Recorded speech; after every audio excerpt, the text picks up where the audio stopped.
potenziare la tratta termale con Venezia.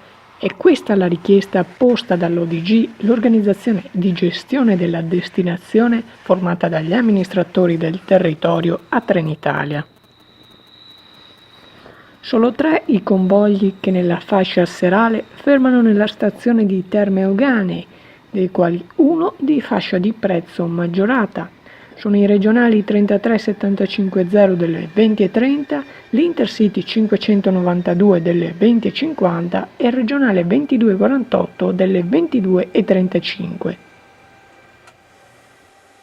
La richiesta serve non solo per garantire un maggiore servizio ai cittadini, ma anche ai turisti per raggiungere la destinazione anche durante i grandi eventi.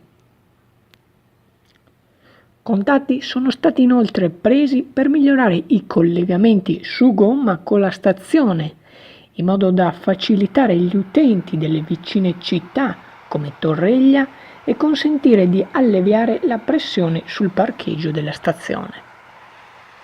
Sviscimer Channel News, Montegrotto Terme.